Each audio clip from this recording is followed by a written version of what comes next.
Computer চালাতে গেলে আমাদের সবলে যে অ্যাপ্লিকেশন সফটওয়্যারটা বেশি প্রয়োজন সেটা হচ্ছে অফিস, মাইক্রোসফট অফিস ওয়ার্ড। তো এইটা নিয়ে আমরা আজকে একটা ওভারভিউ ক্লাস করব। কাজ হচ্ছে সেভ করা। আচ্ছা, যদি সেভ আমরা না করি তাহলে কি অসুবিধা হবে? কাজ করার পরে, অনেকটা কাজ করার পরে যদি হঠাৎ করে কারেন্ট কাটে যায় তাইলে কি হবে? সেটা কিন্তু আমরা আর খুঁজে পাবো না। তোমাদের অনেকেরই হয়েছে এরকম, হ্যাঁ, কাজ করতে যায় নিয়ে খুব কষ্ট করে নিয়ে কাজ করেছ, কিন্তু শেষ মুহূর্তে দেখা গেছে সেভ করার কিছুক্ষণ আগেটাতে কারেন্ট কেটে গেছে, বা কোনো কারণে মেশিন যদি বন্ধ হয়ে যায় তাইলে কিন্তু আমাদের পরিশ্রমটা বেকার। এই জন্যে তোমরা যেটা অভ্যাস করবে, যে কাজেই শুরু করবে, কাজ শুরু করার আগে পেজটাকেই সেভ করবে। যেমন আমাদের এটা একটা ব্ল্যাঙ্ক পেজ বটে, তো এই ব্ল্যাঙ্ক পেজকে প্রথমেই আমরা এখানে সেভ করছি। তাইলে এই সেভ করার অপশন জানি আমরা, বলো এই অফিস বটন, অফিস বটনে সেভ আর সেভেজ, সেভ আর সেভেজের পার্থক্যও তোমরা জানো। বলো সেভ মানে কি? যেটা সেভ করা আছে ওই নামেই এবং ওই লোকেশনেই জমা হবে। আর সেভেজ মানে হচ্ছে তোমাকে নতুন নাম দিতে হবে এবং লোকেশন পছন্দ করার তুমি অপশন পাবে। যতবার সেভ করবে তোমার যেখানে সেভ করা আছে সেখানেই সেভ হবে। আর সেভেজ যতবার করবে ততবার তোমাকে জিজ্ঞেস করা হবে কোথায় রাখবে আর কি নামে রাখবে। ঠিক আছে? তাহলে আমরা, এবং প্রথমবারে কিন্তু সেভ করো আর সেভেজ করো, তোমাকে এটা বলতেই হবে যে কোথায় রাখবো আর কি নামে রাখবো। যেমন এটা আমরা প্রথমে রাখছি, তাইলে আমরা কোথায় রাখবো বলো? ডেস্কটপে রাখি। কোথায় রাখবো? ডেস্কটপে। ডেস্কটপে যাই নিয়ে আমরা এখানে একটা নতুন ফোল্ডার বানাই লিছি। হ্যাঁ, এই নতুন ফোল্ডারে লিখছি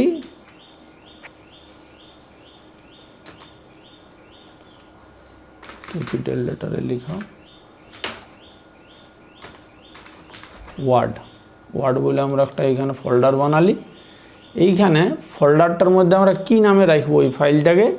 এই ফাইলটাকে আমরা রাখছি ওয়ার্ড নামে। হ্যাঁ, ডেস্কটপে একটা ওয়ার্ড আমাদের ফাইল আছে, সেটার ভিতরে আমরা এই ফোল্ডার আছে, সেখানে আমরা ওয়ার্ড একটা ফাইল রেখেছি। পার্সেন্টেজ একটু বাড়াই দেওয়া যাক, 100% তো করতেই হয়। ঠিক আছে, বুঝতে পেরে গেছো? এরপর আমাদের কাজ হবে একটু একটু কাজ করে যাব এবং সঙ্গে সঙ্গে সেভ করে যাব। সেভ আমরা যা করলাম, এখন কি সেভ করেছি? এখন এই সাদা পেজটা সেভ করেছি, আর তো কিছু সেভ করিনি। কিন্তু আমরা যা করে করে যাব, একটু একটু সেভ করে করে যাব। সেভ করার আমরা শর্টকাট প্রসেসও জানি। বলো তো শর্টকাট প্রসেসটা কি বটে? মানে শর্টকাট কি কি আছে সেভ করার? CTRL plus S. তাহলে আমরা কিছু কাজ করব আর CTRL এস দেবো, কিছু কাজ করব CTRL এস দেবো। তাছাড়া আরও একটা শর্টকাট প্রসেস আছে, যেটা হচ্ছে আমাদের কুইক অ্যাক্সেস টুলবার বলা হয়। এইটাকে কি বলা হয়? Quick access toolbar. এইখানে দেখো একটা বক্সের মতো জিনিস রাখা আছে এবং সেখানে দেখো লেখা আছে SAVE, সেভ লেখা আছে, এবং ব্র্যাকেটে কি লেখা আছে বলো না? CTRL plus S. তাহলে এই যে কন্ট্রোল এস এখানে লেখা আছে, তাইলে হয় আমরা কিবোর্ডের দ্বারা কন্ট্রোল এস দেবো, আর না হয় এইখানে যাই নিয়ে একবার ক্লিক করে দেবো। তাইলে কিন্তু আমাদের আপডেট হয়ে গেল, অর্থাৎ এতক্ষণ পর্যন্ত আমরা যা কাজ করলাম সেটা কিন্তু সেভ হয়ে হয়ে যাবে। ওটা স্যার মানে সেভটা হবে স্যার কোথায় সেভ? যেখানে আমরা সেভ করলাম, ডেস্কটপে একটা ফোল্ডার বানালি এবং ওইখানে আমরা ওয়ার্ড নামে ফাইলটা রেখে দিয়েছি, ওইখানে থাকবে, শুধু আমাদের আপডেট হয়ে যাবে। যেমন এখন ব্ল্যাঙ্ক পেজ আছে, তো ব্ল্যাঙ্ক পেজেই সেভ হইলো। দেখো একবার দেখি আমরা, এই যে এটাকে মিনিমাইজ করে দিয়েছি। হ্যাঁ, এটা মিনিমাইজ করলাম। তাহলে ডেস্কটপ কোথায় আমাদের? এই তো ওয়ার্ড আছে, তো এই পুরোটাকে ডেস্কটপ বলা হয়। তাহলে এই ওয়ার্ড, এই ফোল্ডারটা যখনই আমরা খুলছি তখন দেখো ওয়ার্ড নামে আমরা ওইখানে একটা ফাইল রেখেছি। এইটাকে যখন আমরা খুলবো কি পাবো? দেখো ব্ল্যাঙ্ক পেজ। তাহলে যা ছিল সেটাই আছে। ধরো আমরা কিছু এখানে একটা দিলাম, এইখান থেকে আমি একটা তোমাদেরকে দিয়ে দেখাচ্ছি। হ্যাঁ,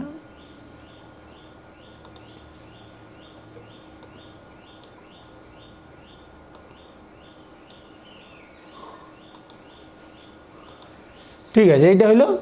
এবার আমরা এটাকে সেভ করছি, এইখানে দেবেও সেভ করতে পারি, আর নাইলে কিবোর্ডের দ্বারা কন্ট্রোল এস দেবেও সেভ করতে পারি। এইটা দিলাম, হয়েছে। এবার এটা আমি কাটিয়ে দিলাম, সব কেটে দিলাম। ঠিক আছে, এবার দেখো এটা খুললাম, এইখানে দেখো আছে তো, এটা আমরা যা ওইখানে করব সেটাকে যদি একবার সেভ করে দিতে পারি তাইলে সেটা আমাদের থাকিয়ে যাবে। ঠিক আছে, তাহলে আমরা এখন আপাতত কাজ করার জন্য এটাকে হটাই দিই, সিলেক্ট করে নিয়ে ডিলিট করে দিলে। ঠিক আছে, এইবারে আমরা দেখব যে আমাদের মূল কোন কোন জায়গা আমরা কাজের জায়গায় আমরা ব্যবহার করেছি এবং করব এবং শিখেছি। দেখো প্রথম অপশন কি আছে, হোমের আন্ডারে আছে কি ক্লিপবোর্ড আছে। তো ক্লিপবোর্ডে কি কাজ কি অপশন পাচ্ছি দেখো, কাট, কপি, পেস্ট। তাহলে যদি আমাদের কিছু লেখা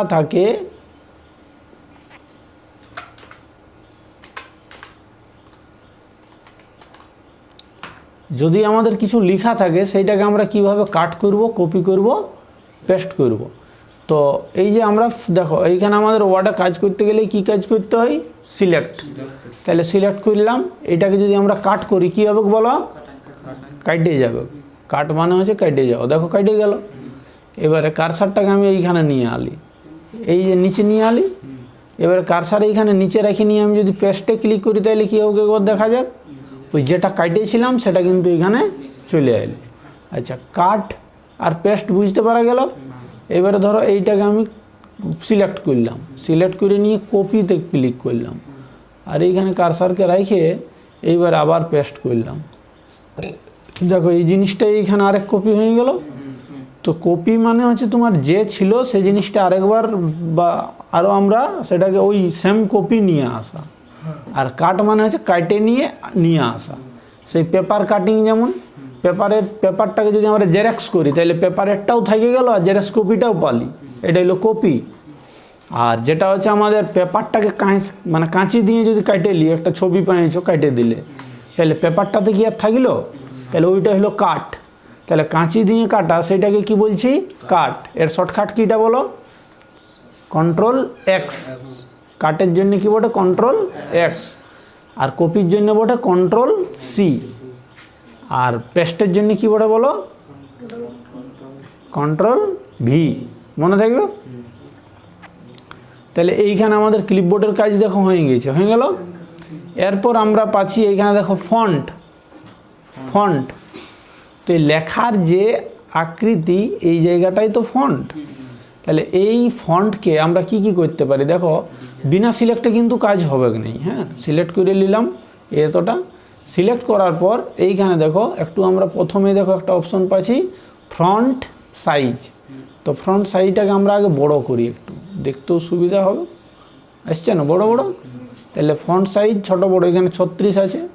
এই 36টাকে আমরা যদি আরও বাড়াই 40 করে দিলাম, ধরো সিলেক্ট করা থাকলেই বেড়ে যাবে, বাড়ল না? তো এইখানে আমরা সাইজটাকে ছোট বড় করতে পারছি। আরও এইখানে আমাদের একটা অপশন আছে, এইখানে দেখো একটা বড় এ লেখা আছে, বড় হাতের এই বড় এ, আর একটা আছে বড় হাতের ছোট এ। তাইলে বড়টাতে যদি আমরা ক্লিক করতে থাকি তো যতটা আমাদের সিলেক্ট করা আছে তার কিন্তু সাইজটা বেড়ে যাচ্ছে। আর ছোটোটাতে যদি ক্লিক করতে থাকি তাইলে সেটা কিন্তু ধীরে ধীরে কমছে। ঠিক আছে, তাইলে আমরা এই হলো বড় ছোট। এরপর যতটা আমাদের সিলেক্ট করা আছে যদি আমরা এইখানে আসি তো এইটা হচ্ছে আমাদের ফন্ট স্টাইল বলা হয়। ফন্ট স্টাইল লেখার ধরনটাকে চেঞ্জ করানো যাবে। দেখো যেরকম ইচ্ছা আমরা সেই রকম করতে পারছি। ঠিক আছে, অনেকগুলা মডেল এখানে আছে, যেটা আমরা ক্লিক করব সেইটা আমাদের সেই ডিজাইন চলে আসবে।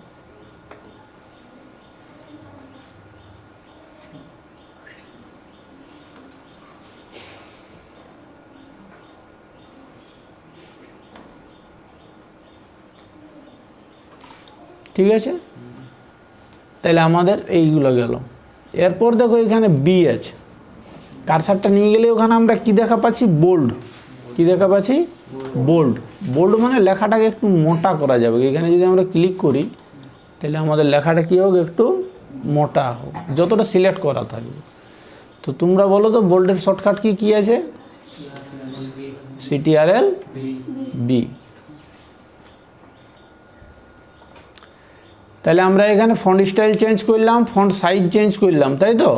ফন্ট সাইজ চেঞ্জ করার জন্য এইটাকে আমরা ক্লিক করে নিয়ে ডাইরেক্টও ক্লিক করতে পারি, অথবা এইটাকে সিলেক্ট করার পরে এই যে 36 লেখা আছে এটাকে আমি হয়তো 70 লিখে দিলাম। সিলেক্ট করার পরে ডাইরেক্ট লিখাই গেল, লিখাইলো তো, এটা করা যেতে পারে, অথবা আমরা ওইটা দিয়ে ছোট বড় করে নিতে পারি।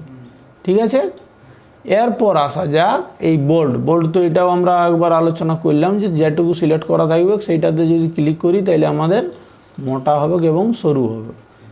তো আমরা আরও ভালো দেখতে পাবো এই ফন্টে যদি থাকে, এই যে মোটা সরু হচ্ছে না, তাহলে বোল্ড মানে হচ্ছে একটু মোটা হবে লেখাটা।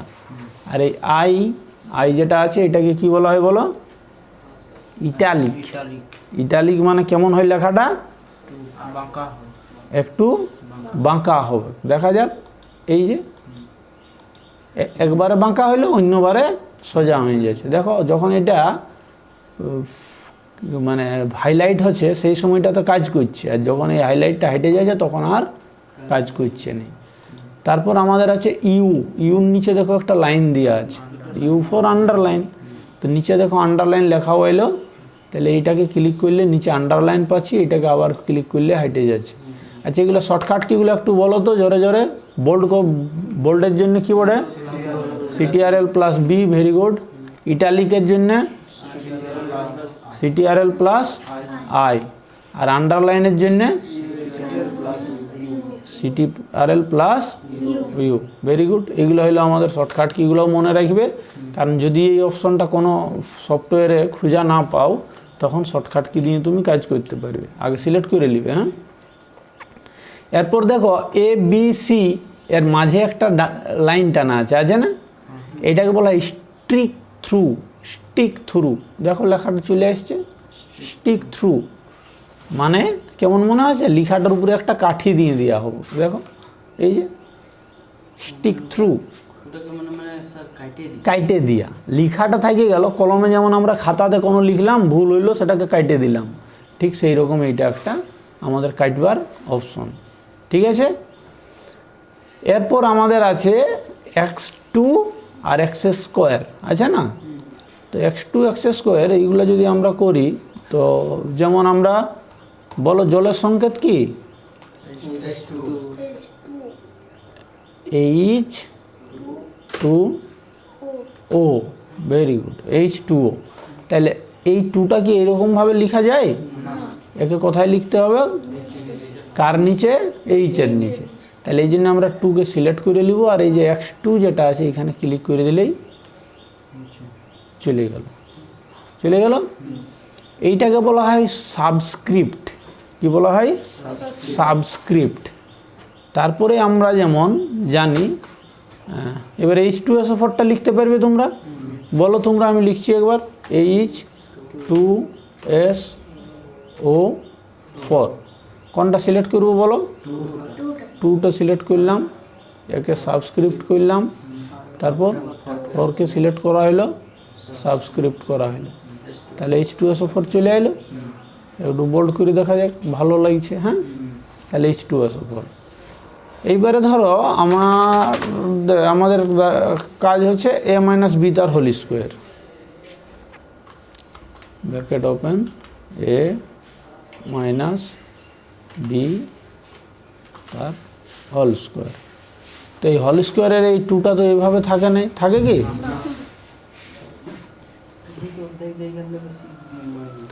এরপর দেখো এই 2টা তাইলে আমরা a-b তার হোল স্কোয়ার, এটা কি হয়েছে? হয় নাই। তাহলে এটাকে যদি a-b তার হোল স্কোয়ার আমরা করতে চাই, তাহলে কি করব বলো? কাকে সিলেক্ট করব? 2কে সিলেক্ট করলাম, তারপর কি করব? সুপারস্ক্রিপ্ট বলবো এটাকে। সুপারস্ক্রিপ্ট এই যে উপরে চলে গেল। তাহলে a-b তার হোল স্কোয়ার। তাহলে যদি কোনো পাওয়ারকে উপরে লিখতে হয় তখন সুপারস্ক্রিপ্ট করব, আর যদি আমরা কোনো নিচে নিয়ে যেতে চাই তাহলে সাবস্ক্রিপ্ট করব।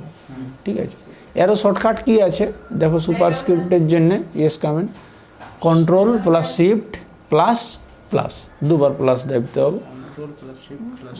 তারপর আমাদের যেমন এইটা সাবস্ক্রিপ্টটাই Ctrl+ দিয়ে সমান চিহ্ন, হ্যাঁ, তাতেও আমাদের ওই কাজটা হবে।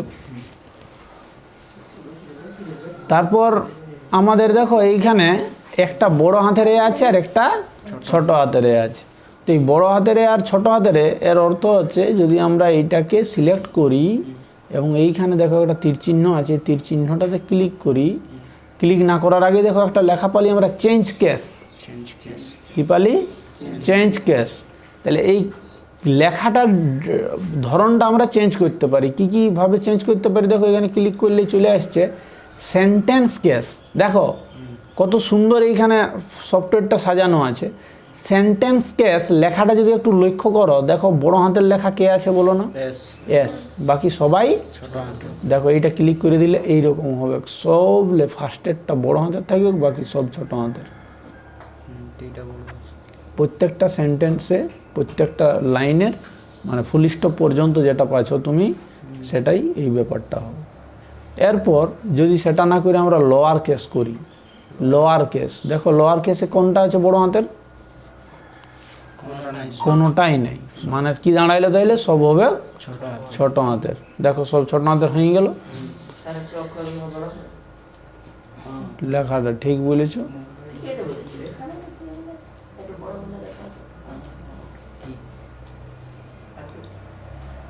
এখন দেখাচ্ছে। এরপর আপার কেস। আপার কেসে সব বড় হাতের। তাহলে ক্লিক করলেই সব বড় হাতের হয়ে গেল। তারপর কি পাচ্ছি বলো? Capitalize each word. প্রত্যেকটা ওয়ার্ডের প্রথমটা বড় আছে না? দেখো প্রত্যেকটার প্রথমটা বড় হয়ে গেল। তারপর দাড়িটা নাইলে ওইটা একটা মানে বানানের বিষয়, ওটা দাড়িটা নিয়েছে, ওইটা প্রিন্টের সময় আমরা পাবো না। আর একটা আছে কি বলো? টুগেল কেস। বলো এইটার মডেলটা কেমন আছে? প্রথমটা ছোট বাকি সব বড়, তাই তো? দেখো ক্লিক করলাম, প্রথমটা ছোট বাকি সব বড়। তাহলে বোঝা গেল এটা আমাদের কোন অপশনে পাচ্ছি আমরা? ফন্টের চেঞ্জ কেস। বোঝা গেছে? না, এইটা হচ্ছে তোমার press F1 for more help.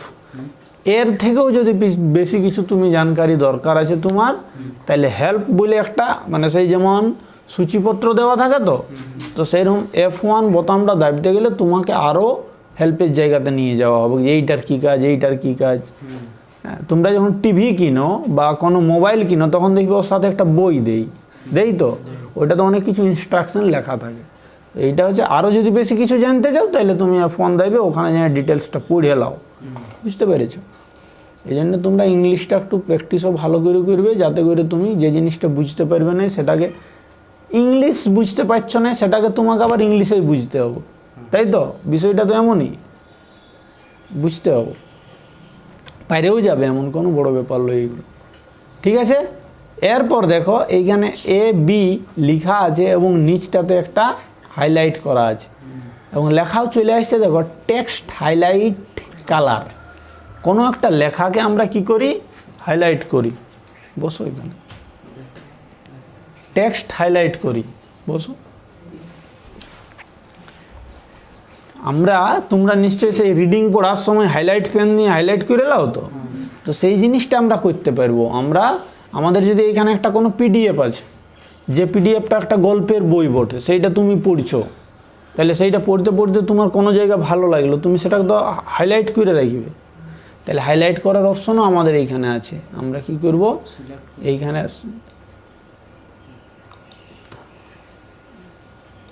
এইখানে কালারটাকে নিয়ে নিব। ধরো এই কালারটা নিব, যতটাকে আমাদের মনে হয় ততটাকে আমরা হাইলাইট করে নিচ্ছি। বুঝতে পেরেছ? তাহলে হাইলাইট হয়ে গেল। এরপর এইটা আছে আমাদের ফন্ট কালার। ফন্ট কালার মানে লেখার কালিটার রংটা পাল্টানো যেতে পারে। ঠিক আছে? তো আমরা কাজ করছি, আগে কিন্তু সিলেক্ট করে নিই। সিলেক্ট করে নাও। ধরো এই লাইনটা আছে, ফার্স্টের লাইনটা, আমরা এটা লেখাটার কালারটাকে চেঞ্জ করে নিয়ে বেগুনি কালার করলাম বা ব্লু করলাম বা গ্রিন করলে, যেটা করবে, বা হলুদ করলে, লাল করলে, যেটা করবে, মানে কালারটা আমরা লিখার ফন্ট কালার, এইটা ফন্ট কালারটা আমরা চেঞ্জ করতে পারবো। ঠিক আছে? তাহলে আমরা ফন্টের আন্ডারে এই জিনিসগুলো পালি তো। ক্লিয়ার ফরম্যাটিং কথার অর্থ আছে আমরা যদি এই টোটালটাকে সিলেক্ট করে নিই আর ক্লিয়ার ফরম্যাটিং করে দিই, তাইলে মানে আমরা যা যা ডিজাইন চেঞ্জ করেছিলাম সেটা ফেরত চলে গেল। ক্লিয়ার ফরম্যাটিং, ডিজাইনগুলো সব হাইটে গেল। দেখো ছোট বড় যা যা করেছিলাম সেগুলো হাইটে গেল, রংটা থেকে গেল, ওইটা আমাদের হাইলাইট করা আছে এই জন্য, হ্যাঁ না। তাহলে আমাদের এইটা হলো ফন্টের কাজ, তাই তো।